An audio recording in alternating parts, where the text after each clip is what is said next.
if I get up and get 90% of the stuff that I need done on an empty stomach, or just fruit juice, or some fruit, or a smoothie, I'm locked in.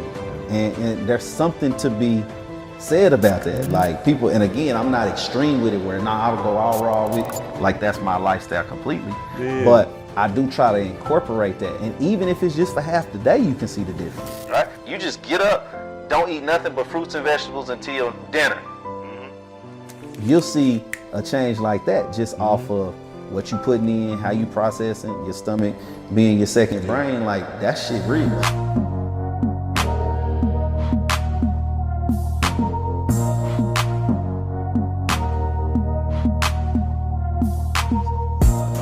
We back, another session, you know what I'm saying, with my guy. Cracking jokes off camera, but it's all good. Now the camera on, he probably gonna crack no jokes. We can crack jokes, what you wanna talk about?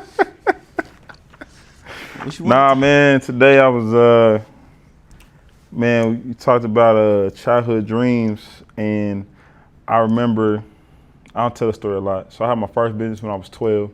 Okay. I was shining shoes. I had like a shoe shining business. I would go to my mom's job, get their shoes, take them. I had these business cards I had made because I had just learned about computers. And then after that, I graduated to cutting grass. Now, first time I cut grass, I ain't know I was doing zigzags. My sister dad didn't teach me, so he's like, man, go cut the grass. I'm like, bet. So I start cutting random lines, and after that, once I started to actually learn the how to, then I started to say, I'm gonna go to my neighbors, and neighbors started paying like $25. I was 13. I was like, dang. So I got started similar to that. Yeah. To a degree. So I think and then after that I graduated to computers. So I learned how to take computers apart at 14, learned how to type 250 words per minute at 15. And it just started to accelerate from there. But I think the missing part in all seriousness in life now is childhood dreams, and I don't think our generation teaches our seeds to have a dream that young. Like, it used to be be a doctor, be a lawyer, be a policeman, fireman, but never it was like be an entrepreneur, be a business person, be something bigger than those typical things. You said you kind of got started similar, so I'm curious to know what that looks like for you. But then also, like, why has that been very minimized when kids actually want to dream and doing stuff? Why have societally they've been minimized to not even dream as a child?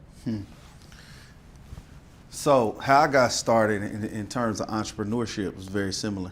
I started cutting grass at the house. My step pops used to make me cut the grass 2-3 times a week sometimes. Military guy, trying to instill discipline, chores, responsibility. Yeah. And so I did something very similar, try to go around the neighborhood, start, knocking on doors, asking, can I cut grass?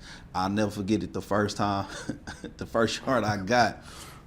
Back in the day, they had these exterior lights, but it wasn't no solar. It was it was wired, right? Okay. And so first time I'm in Chamberlain, Texas. We lived on a military base out there. My step pops again was in the military and was stationed in Texas.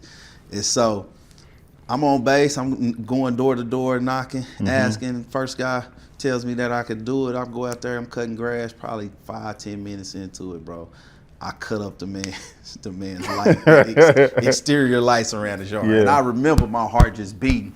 Cause I was so scared he was gonna be mad, wasn't gonna pay me. I was gonna have to pay for it to go get my parents to pay for it. Yeah. But I mean, like you said, it was one of those things. I was probably right around 12 and just trying to figure it out. But having somebody telling me like, hey man, you're not gonna sit around here, play video games all day, sit in your room and not go do nothing. You want some extra money, you wanna find something that you could do. You got that lawnmower out there, go around it and cut grass, and just having somebody to tell you to go out there and explore and find, a way that you can try to contribute, even if it's just to yourself, to buy some clothes, buy some candy, whatever it is that you was trying to do. So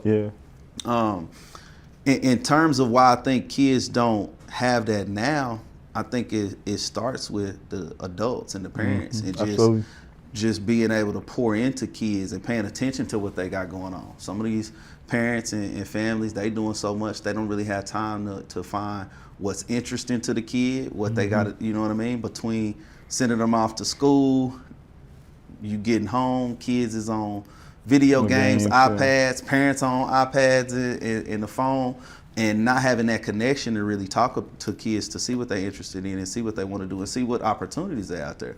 I think a lot of it is, you know, you can ask kids what they want to be, but I think a better question to ask is what you want to do, right? And so a lot of it is kids see, we talk about kids being influenced by you know, a doctor, a lawyer, they hear these titles, but we see in our culture kids is inspired to do the wrong stuff, right? Yeah. It's a lot of kids who want to be entertainers of sports. They can't play basketball, football, rap, sing, act, something along those lines. They don't really see much as interesting and appealing. And I think adults have to do a better job of getting these kids exposed to certain stuff so that it can trigger something in their brain to where they can start dreaming. And you can ask them more, you know, what you want your life to look like. You know what I mean? You want to be able to travel. You want to be able to go here. You want to be able to do this. I mean, again, kids, sometimes the exposure is the biggest piece of that, right? Why I think we don't see so much dreaming nowadays is I think people, you know, once they don't accomplish their dreams and they get to a certain age, they stop dreaming, and then they put that on other people. They put that on their kids included. You know what I mean? And I think we talked about that a little bit before, but I think you know, a deeper level of it is if you don't make your dreams come true, how fully invested and how willing are you in participating and helping cultivate your kids' dreams? Right. And how core at your belief it's easy to tell a kid like, hey, you can do anything you want to do, you can be anything you want to be, but you're not demonstrating that to them. So they hear you saying that, but if they ask you, well, what did you want to be? What did you want to do? And you're not doing it. And again, that's a reality, and I'm not knocking people in those situations. It's just more so to say, you know, you gotta, I think that's one of my superpowers is I never let nobody steal my imagination, nobody kill my dreams, and I'm always thinking of what's next, how can I live out the next experience, the next deal, the next, you know, whatever it is. If I believe it, if I see it and I have that vision, I think I can do it. And I think I can express that to a kid as well because I'm actively doing it. I don't have to remember a time when I was their age and I tried it. Yeah. You know what I mean? Yeah. It's kind of, you know, I made a post a while ago about something similar to that, and I think it was, I don't remember exactly what I said, but basically don't give up on your dreams for your kids. Chase it for your kids or go get it for your kids. You know what I mean? Because I think at our age, bro, you know how them conversations go. Still like, man, what you got going on, man? Got these kids. You know what I'm saying? So you start acting as if your kids are hindering your growth or you don't have the opportunity. I had people tell me that before. I mean, my son is 3. He'll be 4 at the end of the month. But for me, it's a situation where I remember before I had him on my journey in entrepreneurship, and I would tell people my ideas and my thoughts and what I wanted to do and what I wanted to accomplish. And some people would sit back with a level of skepticism and be like, well, you got kids yet? And ask me almost as if, oh, you don't understand because when you had kids, you ain't gonna do all of that, or you ain't gonna wanna do all of that, right? And so I peeped how those conversations went, and I understand it to some degree of, you know, once you do have kids, it's not just about you and your dreams and your visions, but, you know, I think kids can also motivate you to reach your full potential and reach your purpose, as opposed to, you know, they come and we just feel like they're a burden and holding us back. But I think, you know, me particularly, I had kids at a stage in my life after I had a foundation, and my son was intentional. You know what I mean? So he wasn't coming into the world with me like, oh shit, I didn't want a baby right now. You know what I mean? And so that's a different experience than some of how, you know, other kids or other people get here. You know what I mean? And so I was intentional about now looking and saying, nah, we not gonna stop. You know what I mean? I'm gonna include him. I'm gonna take him with me. I'm gonna make him the logo. You know what I mean? I'm gonna take him on vacation with me, because that's another thing. Not just business. I like to travel, and people like, oh yeah, you better do it before you have kids. And I'm like, I would travel to other countries and other other side of the world and see different cultures and different people traveling with their kids. You know what I mean? And then like in our culture and where we come from, it's one of those things where like, yeah, you do that when you get older, but nah, I want my son to be exposed to different cultures and the different ways of living and new ideas at an early age, so it becomes normal to him as opposed to him having to figure it out later on. You know what I mean? So that's where I met too, man. You know, I was telling you off camera, like, you know, my oldest is 11, and you know, he never been on a plane before. So that's one thing I get to do with him this year is, and it's not that I didn't intentionally take him. It was also, like you said, that foundation that I didn't have for so long, because being an entrepreneur, I started having kids. My science then was like, let me get the kids out the way, so by the time I get to a certain age, I can relax. But it's just like, once I changed of like, your kids is always gonna need you. No matter if they 2 or 22 or 42, they're still gonna need you. But one of the things, like, I love travel too, you know what I'm saying? And one of the things, he's never been on a plane, but then he's also never been further than I think like Kansas City. You know, I'm going to, you know, I got Tulum trip, I got the Kenya trip coming up, I got all these other, so it's like now I'll think about that experience for him and my youngest son to be able to go and say, man, like, you know, kids not gonna stop it. Like you said, they'll give you more fuel to really continue what you're doing. Yeah, and I think that's the thing that like we have to get out of mindset as a collective, is like, kids are not hindrance, they are us. Right. And they're a blessing.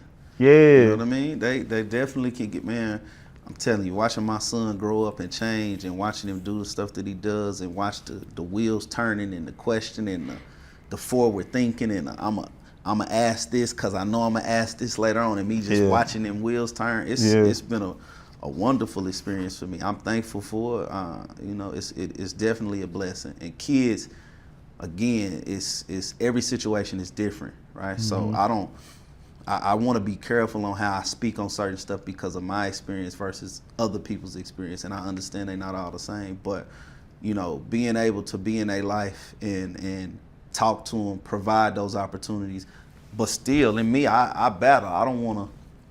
All the stuff that I work for and be in a position and to want to travel, I don't want to make it so much a norm for him that he don't have no desire to go get it for himself at some point, right? Like I don't want to enable him and expose him to too much too early where he don't have an appreciation for it and he don't even understand it, right? But then at the same time, I don't want to deprive him of stuff that I can see as if he gets used to it and it becomes normal, then he can interact and know how to maneuver this world in a different way at an earlier age than I did, right? But then balancing that and not giving it to him too early and too soon before he's ready for it, right? And so I don't have it all figured out. You know what I mean? And I'm trying to navigate them waters as best as possible. But what I do know is, in terms of if my son brings me something, I want to be able to invest in it with my time, with my resources, with my spirit, with my energy, and show an interest in what he got going on and what he got doing, what he got, you know, whatever it is that he's doing. And I don't want that to be limited to sports.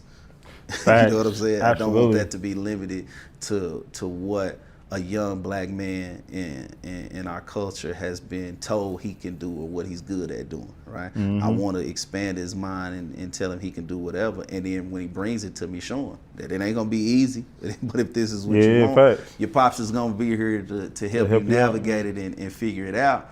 But you got to be committed to it and get it done. You know what I mean? Yeah. I think the limited thing too, man, is like we limited kids.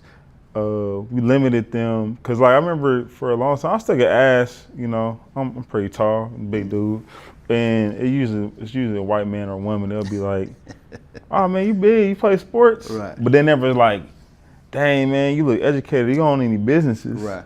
Which Absolutely. I do, and I think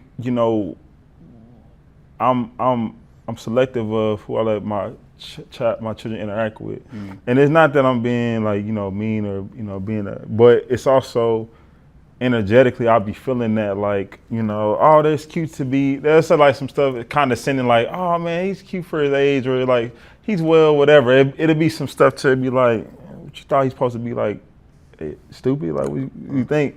And so I think also protecting who your children interact with, that's another thing that I think also goes into this as well, is like being protective and using provision to make sure that your children is not around anyone, because it's also a reflection of us. Man, so I'm actually going through it right now, and I ain't spoke about this to too many people. Damn sure not on no camera. Yeah. But I've been, you know, my son is 3, about to be 4, and I've been debating homeschooling him versus sending him to traditional school.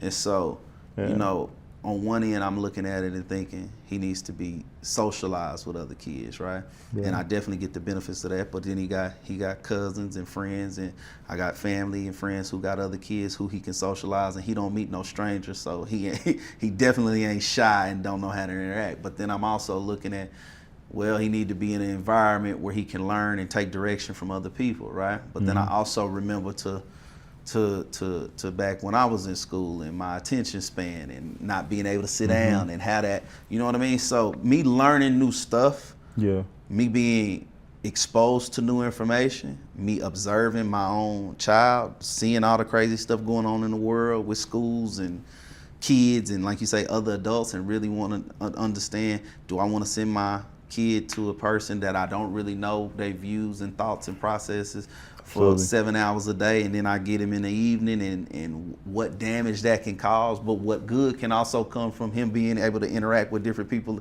from different backgrounds and different worlds. Then reliving and thinking back to my childhood, but then being thankful for the end result in the position I'm in now, and understanding how all of those different experiences made me who I am today, and I'm happy where I'm at, right? Yeah. But then thinking about it from a terms of, you know, from a business standpoint, from an institution, from a mindset that we talk about abundance and ownership and creating jobs and that kind of stuff. And it's like, one of those key things, if you're really trying to build, is an educational system, right? And so if we had the resources to do it, it's like, why not? Right? Like if I'm in a position to do it financially, and with time, or with my wife being able to have the time to do that, or my core group and my infrastructure and family to help educate them. If I can't do it, that's to say there's a lot of people with less resources than I have who are doing it. What does that say about what I'm actually doing? Right. You see what I'm saying? Right. It's like, if we can't figure out, we talking about building institutions and talking on them levels, but we can't provide homeschooling for one kid, is kind of like, what we really talking about, right? And so I'm just being fully transparent with that. I wrestle with that we having these kind of conversations, but then you're gonna send your kid to school for 7 hours a day, right? That's cool. But I do see the benefit in some of that structure and some of that, but you know, that can get deep, right? We could talk about benefits that then put you in a position where it gives you an out to not take on that full responsibility, and then being honest if that's the decision you make, and just being conscious that that's the decision you making, and stand on it, as opposed to rationalizing and justifying it and giving that responsibility over to somebody else. You know what I'm saying? It's definitely a responsibility. You know what I'm saying? I think that's why I say you're not your past, you're your patterns. What you don't catch, you repeat. And also your seeds will repeat. I think that's why I'm so immersed within the agriculture space and media space, because I'm not doing it just to, like, I've made some good money from it, but then also the goal is to teach those things, right? And so, you know, my youngest, she homeschooled, you know what I'm saying? And I've taken some of now, of course she split her time with me and her mom, but it's like, hey, like, we gotta create this system that, because like you said, 7 hours a day for a child, bro, that's influence. And then you come and get them for 4 or 5 hours because they gotta sleep. Right. So, so by the time you wake up, then you send them right back to the same spot. So they're gonna have more influence from whatever time or whatever space they spend the most time at. So us being entrepreneurs, I think is sound, because it's like, that's really what we're supposed to be doing. We're not supposed to be working for other people. Right. Now, I think some people need that structure, and ain't no knock to them. Right. But the ones that like me and you and the other ones is like that, it's like, now we gotta build an institution. So that's why I've taken, right now, off the record, man, I'm talking to Purvey A&M right now about doing my farming immersion courses at there, and it's basically to teach the students currently there, basically get them about to be certified.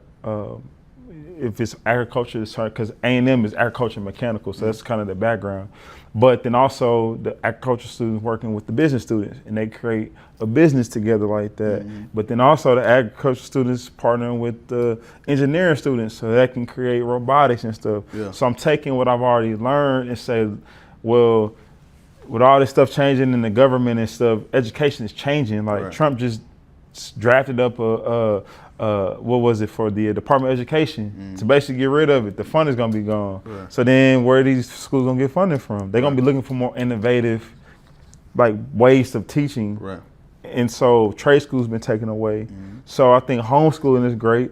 Trade schools are needed. And even with the knowledge we have, you in real estate, me in ag and media, all right, let's go and replace that and being like, well, this is what's going to actually get you further is you learning the trade, learning something more advanced, right. And then going from there. Right. So yeah. I agree with it, and I agree with it so much, but there's elements to, and this is a deeper conversation. Yeah. It's not really just about education, but education is included. Yeah. Is when you thankful for the journey, when you thankful for where you are in your journey, I try to not overly criticize my past or my parents who put me in certain circumstances, for sure. Right? So for example, I grew up with my mom and my stepfather who are more traditional, by the book, military, go to school, go to work, go to school. And while they don't have a college education, that structure of traditional, this is the way you do it, fall in line to some degree was their mentality, right? My biological pops is complete anti, right? And I say complete anti, he actually has a college degree, but in terms of mentality and revolutionary mind, was completely like whatever somebody tell you, study it, come up with your own opinion, your own perspective, and make your own decision. My man, right? and I'm that way. Yeah. But again, I think I have a balance that makes me unique that I'm thankful for, right? But because how it ended up and how it turned out, I'm like, I don't know where I would be without the other.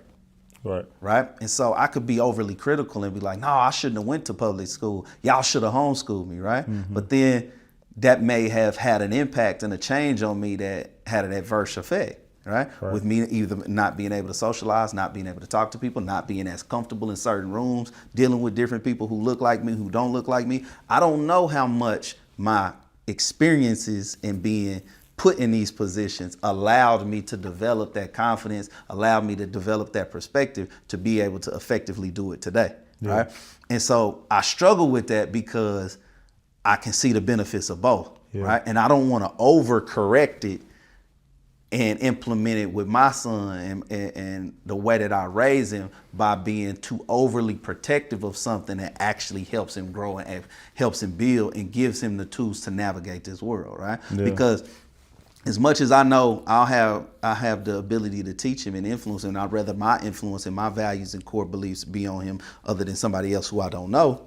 I also know I'm not going to always be there to do that for him constantly, right? So sometimes what we think is helping can be hurting, and only time will tell in some of these situations, right? Yeah. And so that's one of those things where when I'm looking at it and thinking about it, I go back and forth where I'm like, nah, absolutely, we homeschooling them. It ain't no doubt. Ain't no way I'm sending my son to school to be exposed to this. Yeah. Right? Then on the other end, I'm like, but this is the world, and I want him to be able to navigate the world with the principles and lessons I'm teaching him at home So I need to give it to him and let him have it, and then let him go utilize it and use it in the world, right? Yeah. If I give it to him here at home, but he's only here, he don't have no people to use it. He might not ever build the confidence and the strengths and the abilities in himself to go utilize what I'm teaching him or know that it's valuable because the environment is so controlled by me. Yeah. You see what I mean? Yeah. So I don't want to, again, some of these conversations is me being vulnerable with, I don't, as much as I'm confident in what I know and what I fully understand, I'm okay with being vulnerable about what I don't know and being comfortable being proven wrong. You know what I'm saying? Yeah. But, you don't get no do-over when it comes to these kids. So they got one childhood, and I don't want to stunt my son's growth with me being tainted by the world too much either, right? And so, that's fair. I want to be there for him. I want to give him game. I want to give him information, but then I want to go see what he come up with and bring it back. You know what I mean? And make sure that if he asks me and I can give him some perspective, I will, and I'll be there for that. But I don't want to be the helicopter parent who's scared for my son to go to school, and then now he's sitting at home scared to go into the world because I didn't have my thumb on him so long. You know what I mean? So we'll see how that shake out. I think it's that's why I miss rites of passage. You know what I'm saying? Rites of passage. So I don't know if I told you. I think I did, but I went to a Pan-African school. That's the first school I went to. I was 4. Okay. Where? It's called Learners Academy. Okay. I'm actually in the process of kind of taking it. It closed down some years ago, but I'm basically in the process of reviving it and turning it into a trade school. Okay. But that's how I learned about African Pan-Africanism at 4. I had the dashiki, I had everything, but I remember my first introduction was the Black National Anthem. It wasn't the Star Spangled Banner, right? I had that at 4. I still remember to this day. Right. You know what I'm saying? Yeah. Hey Black Child, those books. Right. Those are the ones that I was first introduced to. Is that school in Oklahoma? Yeah. It's I saw 63rd and Kelly. See, I went to Children's House. Oh, word. You know what Children's House is? Yeah. And so it wasn't a Pan-African school, but I went to school. My great aunt was one of our teachers. We had teachers who looked like us. The love was there, and I went to school with a whole bunch of other kids who was from the neighborhood and people who looked like us. So, I had those experiences. Then I went off and I went to a school that was predominantly white. Mm-hmm. Then I went to a school that was, when I came back to Oklahoma City, mainly, it was a good mix, but there was a lot of Hispanic kids, black kids and white, and it was a good mixture. You know what I mean? I think, again, it helped me in terms of my experiences. My pops gave me that, that pride and that do for self mentality and that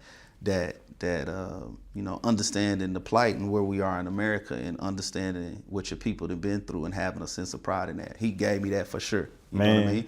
So going into those worlds, but like I said, I had that other balance that didn't let me go so far militant that I was at school saying, F y'all, my daddy said this. You know what I'm saying? Because I seen that. You know what I mean? And it's not to say they wrong. It's just saying, I was happy the way I had that balance. I don't know if I had an all the way, if I grew up with my pops in the household completely 100%, or if it was just me and him, I don't know how that would have ended for me. I could have been in a situation where, I was super militant and revolutionary, and it could be all to the good, or I could be super anti and march to the beat of my own drum and do whatever I want to do, and that could have got me into some trouble, or a combination of both. Like I ain't trying to rewrite it like that would be all bad. I know it would be different. Let me say that. You know what I mean? And as much as that would be different, I'm happy with the end result, so I'm not gonna criticize it and try to look back on it and say how much was wrong and what should have been. Yeah, so we was just talking about having a balance, which I think is great. Cause I really believe, like, bro, what we doing, bro, is like, is what we doing is really revolutionary. And it's like, I see you having a Chamberlain real estate school, and you just really just teaching stuff we already kind of talked about, like you just teaching it in a way of it ain't a gimmicky. It's like, nah, you actually, if you was gonna spend 4 years or however long to get your real estate license, come over here and you get it faster. But you're not just getting it, you're getting the actual like applied principle. And it's up to you to apply it, but it ain't like you just on the list. People, right. Well, real estate school don't take that long, but you talking about alternatives to traditional education and real estate school. I got you. Absolutely. Yeah. I think that's what a lot of people, because that's how I learned, bro. I learned by like, because I did Pan School for 3 years, and then I went to a all pretty much white school out Edmond, and I thrived there because I knew science and tech always been my two things.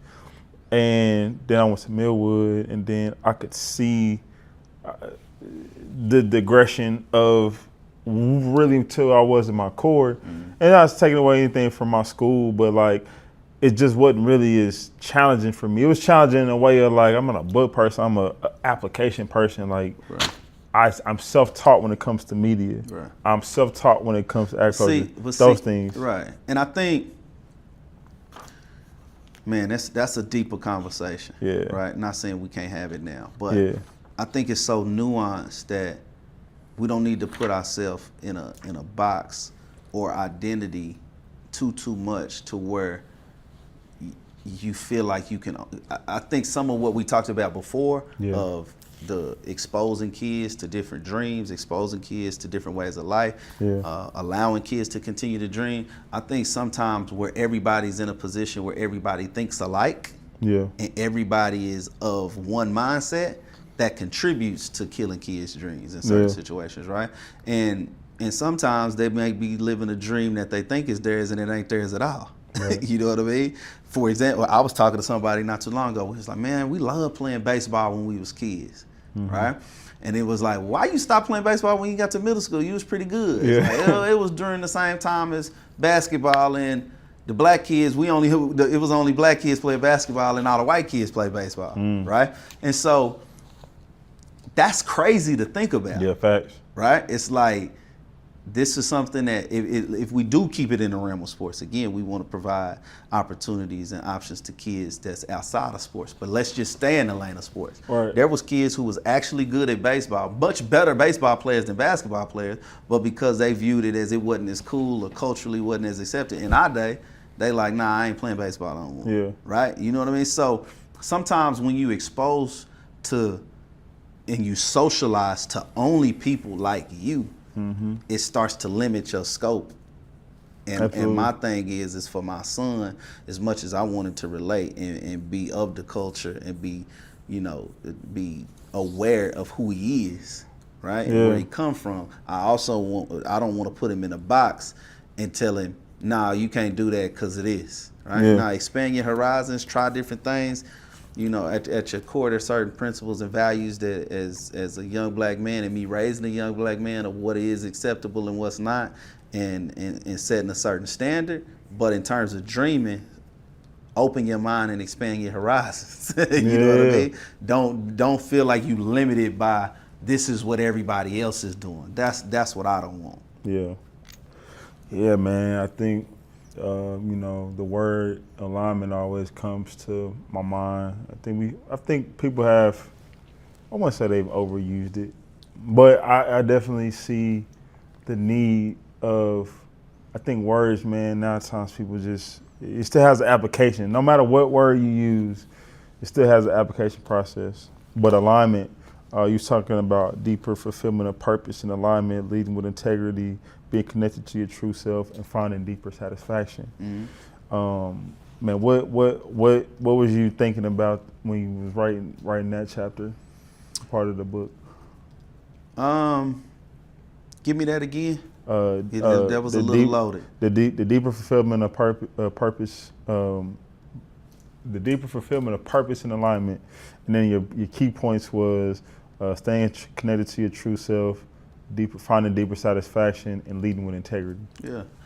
I mean, just overall, a lot of things come to mind in that, in terms of where I was and where I am, and just as a life principle. I think, even in us describing who you are and who I am, right? Even when you did it, and I'm not saying this as a criticism to you because I understand. You said you do real estate, you're in real estate, I'm in media, in agriculture. I think a lot of times those titles is what we use to describe ourselves, and again, that can put you in a box. But it's not so much what you do in terms of what defines you. For me, it's who you are, right? And who you are is gonna come out into whatever you do, right? And what I mean by that, if you're a dirt ball and you're a slime bag and you do media, is you're gonna be a dirt ball slime bag media company, right? But you can also do media with integrity, and it can show in what you're willing to put out, what you're willing to produce, and you can stand on that based off of it representing you, because it is part of who you are and not just what you do, right? And so, you know, I think regardless of what I do, I'm gonna be who I am, and that's gonna reign supreme over whatever title or whatever I may be doing at the moment. So I think you can do everything or you can anything you do, you should do it with a level of integrity, right? Because that's more of who you are as opposed to or not who you are. Exactly. Yeah. And so, you know, staying true to who you are and at your core, you can maneuver through this world with whatever title, whatever phase, whatever season in your life. Because just like you said, you do media now, but when you was younger, if you was doing cutting grass or you was shining shoes, whatever, you could do all of those things with a level of integrity and a level of respect for yourself, a level of discipline for yourself and your respect for your clients or whatever. You can do all of those things and operate in all of those businesses and still be who you are. So I think at the core, it's one of those things of being who you are as opposed to focusing so much in defining who you are by what you do. Yeah. One of the parts after that to follow up, man, you talked about the spiritual consequences of not living in alignment. That was deep. The reason why I say is because I've been there. I've been there a couple times, and I know what that's like when, you know, that I feel like, and I'll let you speak on it from your perspective, but for me, when I hear that, now you're chasing stuff because you're not living in purpose. You're not living what you're supposed to be doing. Now you're just trying to do stuff that's not really aligned with who you are. Right. And so I think in that stance, I'm like, man, that was a tough one for me. That's a tough season in my life because I was trying to do everything. And now you was talking about my evidence bag I got with my pens in there, but that book, man, I write every day what I want for the day. I literally will write it out, whether it's a task, whether it's, you know, if I want to make a certain money for the week, I'll write it out. Whatever the thing is for the week, I'll write it out. But I've learned when I'm not in alignment with what I've been gifted, because I don't trust the asset, me being my brain, my mind, then I'm starting to chase stuff. I'm starting to really now I'm desperate, I'll do anything. So when you wrote that part of the consequences, what are some of those consequences of not living in alignment? Man, well, I think when I was talking about that, it wasn't just business, right? And I think we had to be careful on some of the principles that I speak about too, because it's different for different audiences. It's different for different people in different stages of your life. And I think one of those clips you sent me when I was talking about a lot of this stuff can seem on the surface hypocritical or a contradiction, right? But it's because the message is the principle is consistent, right? But it's about using it and using it at a stage in your life where these things can flow and they can naturally happen, right? So, you know, in terms of not living spiritually aligned, that goes across different spectrums and different things you're trying to apply to. I think for me, I can feel the consequences. For example, we could talk about something where, you know, I did the same thing you did when we was 17 years old, right? You got arrested, I didn't, right? So did I escape the consequences?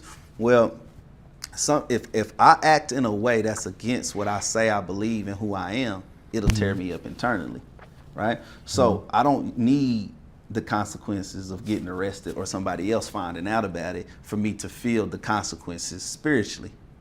Does that make sense? Yeah. So, I think if you out professing to be a certain type of way and you out saying this is who you are, this is what you believe in, and you have a standard, you have a code of conduct, so to speak, and then you act in a way that is against that, you should feel, as a man, you should feel some internal consequences, right? When we operating at our highest self, and again, it's kind of a, I don't have to be told that you know it for me to feel guilty for it. Right? I don't have to, it doesn't matter if you know that I did something that went against a principle that I say I believe in, because I'm going to feel fake and I'm going to feel unfulfilled and I'm going to feel conflicted and torn because I'm acting in a way that I say I'm acting in a way that's different than what I profess to be. Right? So when you in tune spiritually, your consequences can come instantly. Facts. Regardless of if somebody else knows about it. Right? Facts. And so a lot of times you'll see somebody who's conflicted, or they all in their head, or they super anxious about stuff because they don't know who they are, or they're living in a way that is not consistent with who they say and who they say and what they profess to be. Right. Does that make sense? Yeah. So, in terms of the spiritual side of that, it's one of those things where people ask me, like, again, it's how I can stay focused in certain situations, is because I know it's gonna eat me up if I act in a way that's against what I believe in. Right. So whether I get caught doing it, whether somebody else know about it, whether somebody else is talking about it, none of that matters. Where that it may take that to get you to stop. My consequences are spiritual and internal, and so I'm deterred from doing stuff that goes against my core beliefs and my personal code of conduct. And I don't care if you agree with it or not, because I'm internally gonna pay for it. Yeah, I think also, like, to veggie back, because I don't say piggyback because I don't do the pork, but to veggie back on what you said, man, I know you like that. Yeah, you like that. You like that. You like that. All good. I just think, like, spiritually, that's a thing. Like, people have leaned on that word to sometimes to.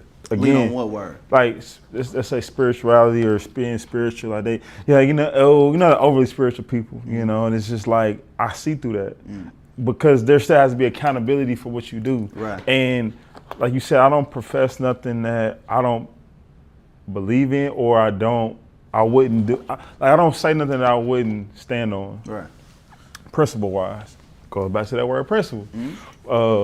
I was talking to somebody else. We was talking about the book Principles by Ray Dalio, and I just remembered that a lot of what people do now, I don't think they really are in tune with their spiritual side, because I know what it feels like to do something that karma's coming back, good or bad. Yeah. And karma's not always a bad thing. It's a good thing as well. Everything has a opposite. But I think that a lot of times people don't take that accountability, spiritual accountability, and it's like, you can't lead people doing that, because people are so. I could tell somebody something right now, and because of me, they'll do it. But if I didn't use discernment and I wasn't a man of principles and a value, whatever, then I would feel that instantly, because it's like, bro, you leading people to the opposite of what you're supposed to. Right. And so I think those things really start coming back on you, but a lot of people live in that every day, and it's just like. No, I mean, what you just said, what you just described in terms of using that level of discernment, you do have to be careful with who you share your energy with. You got to be careful with who you share certain information with. We talked about that before. Right. It's weird because me and you could have a conversation, right? And those principles that we're speaking of are different for different people, but my main thing is just be consistent with who you say you are. Facts. Right? So I don't need you to believe the same things I believe in every situation, right? Now, there's certain things that if you think you can rob, steal, kill, have sex, and and with whoever you want to, whoever, and don't matter the consequences because you out here and this is what gods do because they get to do their own thing, right? That's a fake way of pretending that you have a high level of understanding because of what you just said. You've created a way to say it's so spiritual for you not to have to deal with no consequences. Yeah, right? Crazy, so when we start talking about, like you say, whether it's Pan-Africanism or we start talking about different ways of living, or we start talking about different spiritual practices, there's a level in our community that has become the religion is you. Whatever you feeling at the time, you want to be able to live by, and you want to rationalize it and justify it by something you read in some new information you got that gives you the out to make up the rules as you go. Right? I don't respect that. Right? Now I don't knock it from somebody who's trying to figure it out and say, hey, I've been exposed to new information. You know, did you know this? Did you know that? And they doing it from a knowledge research and trying to figure out what's true for them. But when you talk about leadership, it's the person who's confused as hell but pretending to know, and putting those ideas and planting those seeds in other people's brains to really manipulate them. Or give them the out to go out here and live however you want to live. If you and I believe you can do whatever you want, but you gotta be willing to deal with the consequences of what you deal with.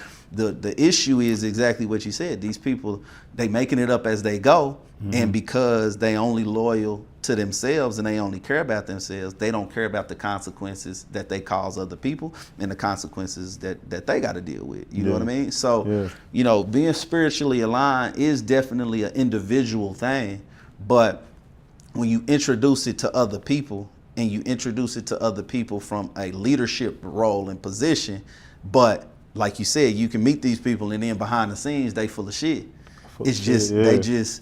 They out here living wild, and they can make some stuff sound good to manipulate the woman to get them to do whatever they want to do, and then they use that as proof that they a god because they manifested getting the chick to do whatever they want to do, whatever they wanted to do, and pretend that that's some kind of game or some kind of accomplishment, and you wouldn't understand because you ain't able to do and live like God, boy. It's like you got, you don't believe in God. You think you are God and you the end all be all. Right? Now we can get into, we are made in God's images and we are gods in that way, right? But if I'm talking from you don't have to answer to nobody and you can move around on earth and do and say and treat people however you want to because there's no consequences to it because you think the world revolves around you. That's a different level of stupidity at one end, but it's a different level of hey man, whatever I wake up tomorrow wanting to be, I can do it and can't nobody say nothing about it, right? Nobody can hold me accountable. Nobody can say anything to me because I got it figured out. And then you coming into contact with that person and being like, okay, well, let me challenge you here, or let me say this, or how is that working for you, right? Because how's that working for you? Trust me, I've been in some of them conversations and you be like, okay, well, you got somebody who is really, really adamant and aggressive about it. We can maneuver and do whatever we want. And then when you sit there and look at the consequences of the position they in, and you can say to them, hey, well, I feel you and I understand some of the concepts you're talking about, but how is that working for you? Where did that get you in this situation? How did that affect this relationship, right? And then a lot of times what those conversations will turn into is me blaming everybody else of why this didn't work. You see what I'm saying? And again, avoiding the accountability for being and doing the stuff that you're doing. Yeah, man, I don't know, bro. I just really been in a space of, you know, I posted on Threads. Man, you ain't on Threads yet. You ain't on Threads, bro. I just got Hey, I just did it the other day. I love Threads, man. Okay. Threads I don't post on it, but what's the difference between that and what? And it's connected to Instagram, right? Yeah. Okay. It's like an alternative to Twitter almost. Okay. But I usually post just thoughts that come in my brain. It's like a second brain for me because I'll write some of my notes, my Notion, but then like I'll write something on there. And I was talking about a couple of things I was talking about. One thing I was just talking about, we're in an era of like, it's some weird energy going on, like a lot of, it's a warfare going on, spiritual warfare going on. And staying on that topic, it's just like, I don't think a lot of people are prepared for that, right? A lot of people spend their time figuring out, trying to be something that they're not, instead of living through what they are gifted to do. We always sent here differently to have different abilities and different skill sets, right? And I don't know if you felt it, but like I've been real quiet. Like time with you, I love, because all my ideas and stuff I'll share with you on and off camera, because it's just like I don't have the capacity no more to engage into certain conversations. Like I went to Sidecar. You been to Sidecar? Yeah, I like the vibe, because it's just a different, especially when they open up the outside. But I just sat there and was working on my book, and I was in a room full of white people. But I engaged when I sit in the corner. Like I'll be like, I'll say I'll sit in meditation. I want a corner seat by myself to where I can see everything, but I don't have to engage.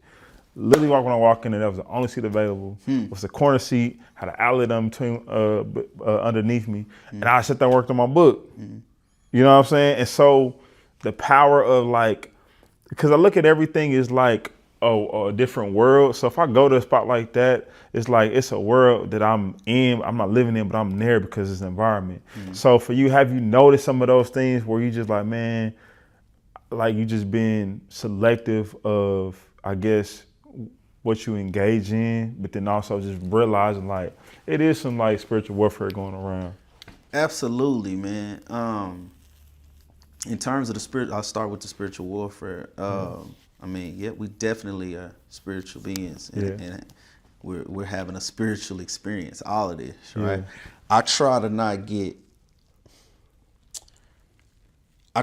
to overanalyze that too much, right? Because, you know, sometimes when you're going through stuff and you're experiencing different stuff, you're experiencing different energy, you're experiencing different perspectives, opinions, you can personalize it too much, you know what I mean? And so I think some of what I struggle with at times is interacting with somebody and then catching a vibe and then internalizing it and feeling like, well, what did I do in this situation, or why is this, or I thought this was different than this, or you know what I mean? Or whether that's people you meet new or people you've known for a long time, right? I think where I'm at now, I'm much more comfortable in just who I am, so I don't really worry about what other people's opinions are, right? Because I do understand it's people out here fighting battles and spiritual battles that I know nothing about, right? And so it's understanding that allows you to give a level of empathy and grace to people and not overly personalize any of those things or any of those vibes or any of those things somebody may say something slick to you or not respond to you or not give you a call back or whatever that is, right? And it's just understanding that it's not all about you. Right? So like... You say, my bad, not to cut your wisdom, you say, not giving you a call back? Okay, that's something I posted. I said, the people we supposed to be in contact with, we don't have to... shit, I didn't see, look. So I said, the people we supposed to be in contact with... What's crazy is I didn't know that. And I said that, and that's crazy. So I posted on my thread, and I actually posted on my IG story today, but I said, the people we supposed to be in contact with, we won't have to chase down. I said, I was like, then hold on. I think I did. You seen that? I was just like, you know, they'll call you or they'll answer your phone call or they'll think of you and call you. I said attraction only. Right. So let you posted that. Now, if you bring that as a statement, do I agree with that? I definitely agree in attraction only. Right. But let's break that down, because I'm not going to tell you what your frame of mind was in this situation. So, but I'm going to formulate something and you can say it was or it wasn't. But whether it was or wasn't for you, I can say somebody else who posted that could be here in that mental framework, right? So let's say, for instance, you called somebody, they didn't call you back, right? You've been trying to get in touch with them, but they ain't responding and then you feel some type of way about it because you like, and then you post that hoping that they see it. Yeah. Right? People do that, yeah. Not saying that's what you did. No, for sure. But you could have really called that person. Yeah. They doing something, right? And they forget to call you back. And it be simple as that. Yeah. Right? But you've had a conversation with somebody, or me and you are talking about a principle about attracting versus chasing. Yep. So then now you believe that if you call them again, you chasing and you're not letting it naturally come. Yep. So now you sitting here in a state where you really like, fuck y'all. Yeah. Y'all didn't call me back. Yep. I'm mad at you. And you putting out that energy. That's been, right. That wasn't me, but yes, for sure. Right. People So that energy then becomes, you took a real principle about attraction, mixed it with your own bullshit, and sabotaged your connection that could have been genuine if you would have reached out a second time. Yeah. Right? Yeah. Now, if you've been calling somebody, they not returning your calls, you call them, they tell you they're going to call you back, they don't. You call them again, they send you the voicemail. Yeah. Okay, now you may need to take the hint that this is not something that's for you, right? But in terms of being persistent and going after what's yours and showing how you bring value, there's nuance in that of what is chasing, what's being, what's attracting, right? Because part of attracting is if you doing enough and if it's something, let's say that was something with the media. If you doing enough media, you sitting down, you doing interviews, you chopping them up, you making them look a certain way. That's what you want to do with this other person, right? Then part of you attracting that other person is you being and doing what you already supposed to be doing in your gift. Right. You have a medium to post that to get, and you doing the work, and then it pops up in their brain because you just posted some fire content, and it reminded you like, oh yeah, I forgot I met this dude at such and such. I need to hit him back. Yeah. Right. Yeah. Or I need to hit this dude back because he called me 3 times and I forgot what he did, but I just seen it on Instagram, so it hit me again. Yeah. Let me reach out to him. Right. Yeah. So it's all to degrees and to levels, right? And if you try to apply the principles that we talk about overly, as if the universe and somebody else owes you something, then it becomes you taking the good and turning it into bad because your energy and spirit and intentions is bad. Right. You see what I'm saying? Right. And so if I see somebody do that and be like, oh yeah, I'm only supposed to attract. Well, if your version of attraction is I ain't got to do shit, you ain't going to be attracting nothing. You're going to attract, or you don't have to, shit. Or you don't have to be nothing more. Yeah. You don't have to be anything better. Yeah. Then you're missing this attraction as if you can sit in your house. Nobody knows you exist. You don't have to get out and network. You don't have to. No, that's not attraction. Right. Attracting is becoming who you need to be, becoming a better you, in those opportunities in the universe, responding to that, and opening those doors and giving you what you need at the right time. Yeah. You don't get to decide when that time is. Yeah. You don't get to decide how much you got to be and become better. Right. You just got to do it. Right. You got to be. You got to be. Yeah. Yeah, and I know I'm making a distinction between doing and being, and then I'm using them interchangeable. But if you catch what I'm saying, it makes sense. Yeah, you know what I mean. So you can't overly simplify that and make that become what you want it to become, and then fit that narrative. And my whole thing is something that is a way of attracting things is not being needy, right? But a way of attracting things is also putting in your best effort, and just like we talked about it before, it's much easier for you to get a relationship with somebody who has a level of respect for me by me introducing you to them, as opposed to you going in cold and introducing yourself to them, telling them everything you did for me. Right. You see what I'm saying? Right. Now, does that mean that if you meet somebody who I know, that you should not give them your resume and show them what all you done? If the time is right and the opportunity presents itself, I'm not saying that's wrong. But could it be done better if it was a warm introduction? Like, hey, this is my man Brandon. You see all the stuff that I posted on this, he did it. All right, you liked it. You already liked what it was. You reached out and asked me who did it, and then I introduced you to him. It's good as done at that point, because they already wanted it. They didn't know how they would get it, and I referred you, and it's somebody they respect referring them. Yep. Right? Yep. If you go to all my friends who liked my post and be like, hey, I made this video, you want one? You see what I'm saying? It's not saying it's wrong, because you might get some business like that, but you also may get a client who's like, hey, this Brandon guy reached out to me. He make your videos. I'm like, yeah, why? Well, he reached out to me on Facebook and said under the comment that video you posted, he made it. Like, yeah, that's cool, right? Or yeah, he did. Or I might be like, well, that's a little weird. That's a little different, right? I won't even say weird, because it's one of those things where it's like, hey man, if you got to feed your family, and it ain't happening fast enough, and you do something that's out of the norm for me, well, you ain't got to feed me. Right. You know what I'm saying? So like we talked about before, just because I wouldn't do something don't mean I don't want to give off this to you, hey, just be cool and everything gonna come to you, right? Stoic. Yeah, because there's a time where overly stoic. When I was at the beginning stages, I could have been too persistent to somebody in their mindset, right? Yeah. The first guy that gave me a contract for mental health, I called him damn near every week, 2 times a week, and I know he was getting tired of it, right?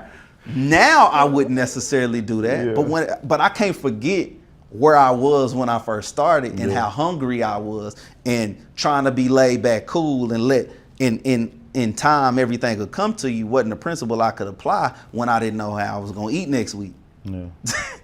You see what I'm saying? Right. So, you know, I don't know how we got on that tangent about the tweet. You definitely got to, it goes back to what we talked about earlier with people making up the shit as they go. Yeah. People will pick a principle, attach to it, make it mean what they want it to mean to justify what they're doing, as opposed to understanding it fully and understanding how to apply it and understand it and how to apply it with good energy and good intention. Yeah. Some of the positive talks and positive principles, if you try to use them with negative energy or entitlement, they don't work, right? Because I can tell you to attract shit, and you can go over there and do what you think it takes to attract, and then it don't come, and now you feel entitled, like, hey man, you didn't see what I did to attract, why it ain't happen fast enough, you owe me. Nah, that ain't it. You understand what I'm saying? Does that make sense? That a lot of sense. That ain't it. So what you think about that? Yeah, I think like, man, like when I made the tweet, I think because this I know stuff lands. I don't tweet. When I drop, I don't know, when I thread, I guess. when I thread, that's how I know the land is the engagement I get instantly, because, you know, I have some people from my Instagram that came to my threads, but like I just be thinking stuff in my brain and seeing certain comments. Like I haven't really been on Instagram like that in the past week and a half. I kind of took a break. I just posted something on there today, and I'm about to post tomorrow because I got this tour run. But I look at some of these comments and people that's just like, the comments be more engaged than the post, right? It's like, I was like, man, all right, I see the headline of the video, I'm going straight to comments. And then I forgot what I saw, but I think a lot of people had this entitlement of, well, you didn't do what I want you to do, so now I feel this way. Right. And that can be dangerous, because when I wrote the tweet, I was like, this is something I've been thinking about. I'm not like that. I used to be like that in a way. Like if I call somebody and, you know, their answer is like, man, like, you know, chasing this person. Right. Now, I don't call people. Some people call me. And then the connections I know that may have run its course, it doesn't feel like, oh my God, I gotta fight for this. It's just like, I'm good. Right. You know, so now people are calling me. I don't call people like I used to. And I still check in on people though, but I'm not like, oh my God, I gotta call this person. Like, now, when you say that, because again, the principles can fit across business, life, whatever, right? But I think this is something we got to talk about, because there's certain things that people want to be black and white that aren't, and it does matter what you're trying to apply it to. Absolutely. Right? Like I see people be like, hey, if the energy ain't right, cut them off, reciprocate energy. Don't. You know what I mean? And it's like on one end, yes, there is a time to reciprocate energy. If you know you don't fool with somebody, or you know, but you need to reciprocate energy when it's good energy too. Facts. Right? Not just when it's bad. Right? And then there's another level of it's like, if they ain't serving you, cut them off. Whatever don't serve your purpose. And it's like, are you listening to what you're saying? Yeah. You saying if something doesn't serve you, cut it off. Yeah. So that means that you believe everything should be serving you. Right. Right? It's like, yeah, in the lane of somebody's holding you back, you got an abusive relationship, something bad, something that doesn't want to see you grow, something that's putting you down, something that's doesn't want to contribute to the next level you're trying to go to, or whatever it is, then yeah, in that lane, making a bold statement like cut it off, cool. Yes. But it's people who will hear that and apply it to their kids. It's people who will hear that apply it to their parents and their mom and they wife, right? And it's like, again, it's not to say because, oh, you my mom, I gotta deal with whatever you give me, even though you trying to harm me. No, I don't mean it like that. Yeah. But there's nuances to it where it's like, bro, you can't pretend that you making a post about everything that's if it don't serve you, you cut it off. And it's just 2025. So 2026, new year, cutting off everybody in your circle. It's like, bro, why can't you develop meaningful relationships? Right. If you got to cut off everybody in your circle every year, some of this is a reflection of you, not you growing. Yeah. So we can't pretend that this toxic bullshit or sayings that we come with is all this level of healing and growth, because a lot of times it's the exact opposite of what we pretend it to be. Absolutely. Right? And then when you post it and you get 30 other people who full of shit commenting on it and liking it too, I agree with what you're saying. It makes you feel even more like this is right. Yeah, you know what I'm saying? Because sometimes when I read it and you know the person, you like, yeah, that sounds good in theory, except I know you. Yeah. Right? So when you like, yeah, I had to cut everybody off and I ain't fooling with nobody, and I know you stole from all your best friends. You and your best friends, girls and wives DMs trying to sleep with them. Right. It's like, you saying that, and I know the circumstances of what you do and how you contributed to why your relationships fell off. Right. I know why your best friend don't fool with you no more. I know why your mom don't talk to you anymore because of things that you did, and you're running from the accountability, but you can run to the internet and make these vague quotes and make it sound deep and sound like you come into this new level of awareness and you need to be applauded for it. That shit is dangerous, because now you're living in a false reality and you pretending that your inability to be accountable is some level of growth. Right. And it's not. If you stab everybody you know in the back, you can't keep any healthy relationships, and then you stop answering your phone and act like everybody did you wrong. Yeah. Nah, you can go to a new audience and group of friends and down talk everybody else, but the people who know you, that actually know you, know that's BS. And then there's a level of, you start operating in this internet world, you start operating in the likes and the comments, and the new group of friends you met in 2025, 2026, who don't have enough history to know how you operate. You can be whoever you want to be. Absolutely. And that's 90+% of the world that do that. And it's dangerous, because I believe that you still have to have discernment no matter what you read, no matter what you consume. And also to yourself, to where I call it the SIP theory, SIP, self-inflicted pain. And really a lot of times, like I was saying earlier, I answer my call, it's not that I have bad relationships, it's just I'm now more aware of what conversations I have, because some of them, if I say they don't serve me, I'm not in that space, so I can't be as present. And not to cut your wisdom on what you said, because look at you learning. I want to be able to say, I got that from you. I want to be able to say to that, like, there is a level of, let's say for instance, that energy didn't come with expectations, or that energy didn't come with entitlement. And that energy was simply, hey man, I've been sitting here by myself. I want to put together this, I want to do this, but I can't get these people to call me back. Yeah. Right? Okay, well, that energy, my perspective would be, you're waiting on somebody to do something that I believe that you probably had the tools to do yourself. Right. Right? So then my perspective in the way that I'm going to communicate to you is going to try to elevate and let you understand, hey, these people aren't needed in your circumstances to accomplish the goal that you want to accomplish. Right. And you sitting around waiting on them, especially because you can't control them calling you back, may have you sitting here waiting for another 2 years. I'm going to try to encourage you in a way to say, no, you don't need these people to call you back. Right. But that doesn't mean you don't try to call them again. Right. You see what I'm saying? Right. And so I'm gonna take that piece of information and encourage you to take the next step that you need to take on your own to do the things you need to do, because the person you waiting on to call you back, one, don't owe you a call back, and if he do give you a call back, he's not necessarily responsible to do whatever it is that you asking them to do. Absolutely. You see what I'm saying? Absolutely. So I think the way that it's said and what's said is one part of it. The intention behind it and the entitlement behind it is something different. Right. And so unless I know what frame of mind you in and what the intention is and what you was referring to, maybe let me ask you, was there a situation or was that a general statement? No, it was a general statement. Okay. Yeah, it's a general statement because I know that, again, I look at enough comments stuff. I see how people are interacting with each other. Mm-hmm. And it's a sense of like false of just like, I call it hallucination, mm-hmm. that, you know, if somebody doesn't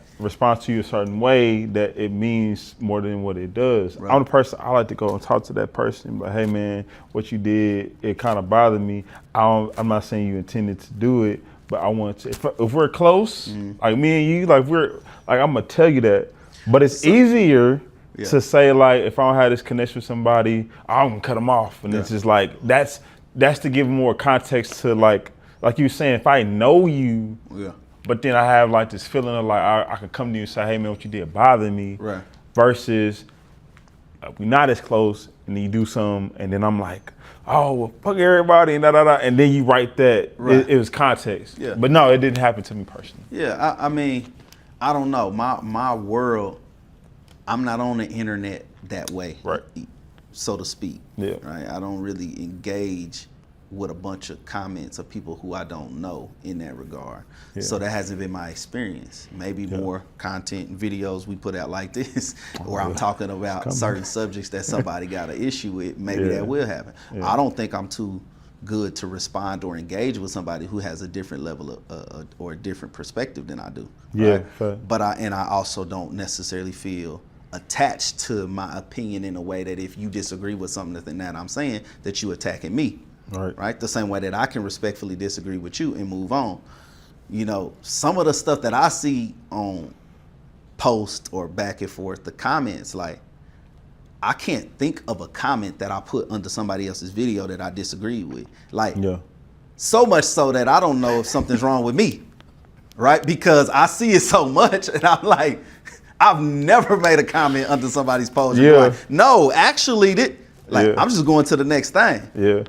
You know what I mean? And it may make me think and be like, oh, I never thought about it like that way. But never to the degree where I got upset, mad, and angry to go respond to somebody who doesn't know that I exist and expect them to engage with me in a way where I felt entitled to my opinion while I'm probably on their page. Yeah. I ain't never been in that situation. But that is what the internet is. So you can't be in that world and then think it's not gonna happen. That's all I'm saying. But do you comment under people's pages and expect a certain response? I don't even comment, bro. I see it, but then if it's to where, prime example, I might keep this, but talking about Keith earlier. Mm-hmm. Keith posted his video interview with this sister today or yesterday, and it was talking about therapy and how she basically saying people they don't need therapy, they need to evolve. Okay. And it was a lot of social therapists and probably it's some people that I knew, like I seen comment, but then there's also these other social media therapists and people think like. I looked at it and it was just kind of like, okay, I'm getting off. That was the first thing I seen when I opened up Instagram. Now, mind you, I've been on Instagram maybe once in the past week, maybe twice. But I got on there for 2 minutes, bro. I literally saw the post and the comments. I'm off for the day. Yeah. Cause it was just like, I wasn't defending anybody, but I was just like, where are people now that, bro, we have so many debates online that we don't apply none of this shit. And it's like, this is why we are last.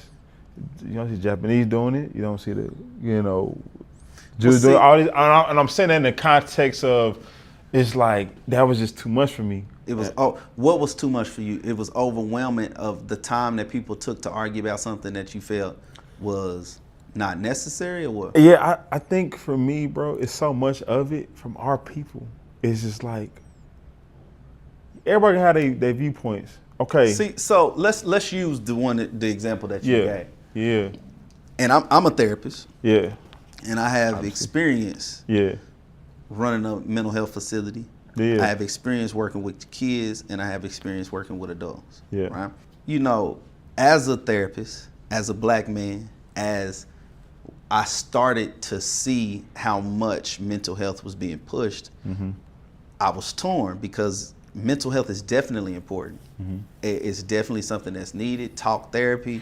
But when you start talking about the mental health industry, right? You start talking about mental health and how it's being discussed and talked about as everything is being labeled a mental health illness, so to speak. Right. That's dangerous on a whole nother level. Right. You know what I mean?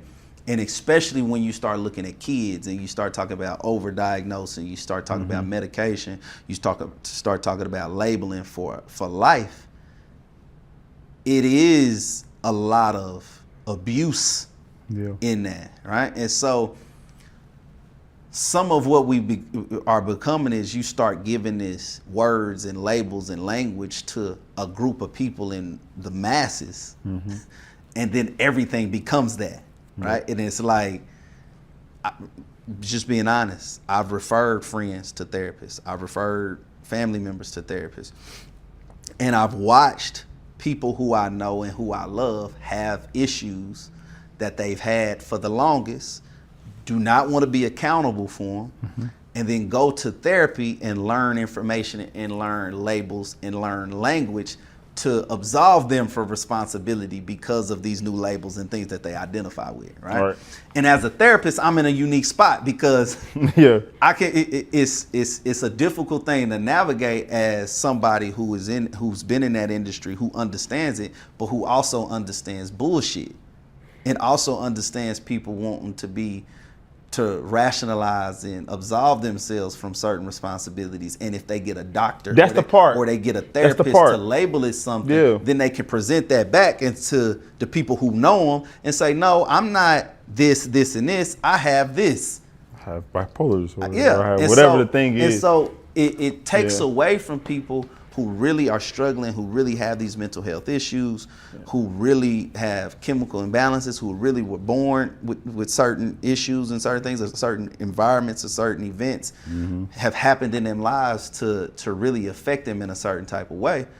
When we put those type of labels on just everybody got it, then nobody got it. Yeah. You know what I'm saying? And so,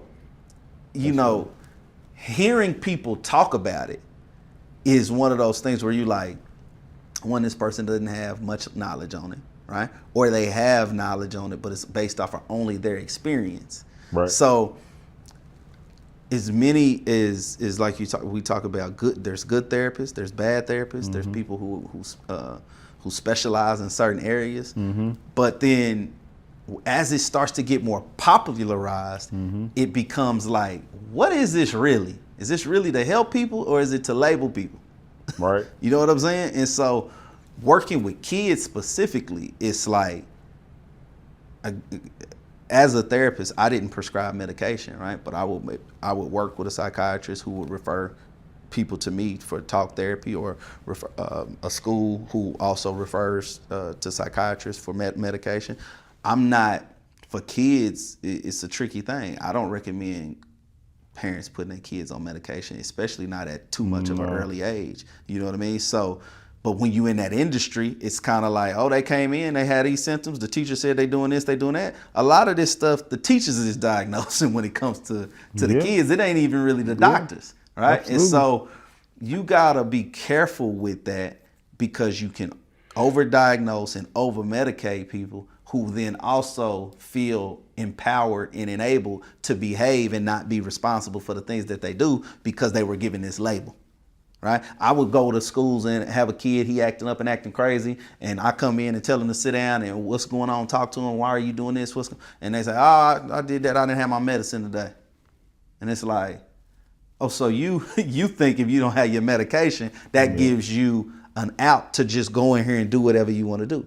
Mm-hmm. That's not how this should work. You see what I'm saying? Mm-hmm. So in terms of social media, there's a lot of people who pretend to be experts who aren't experts, and then the people who are experts who have real experience who don't go along with what everybody else says in that category get attacked. Mm-hmm.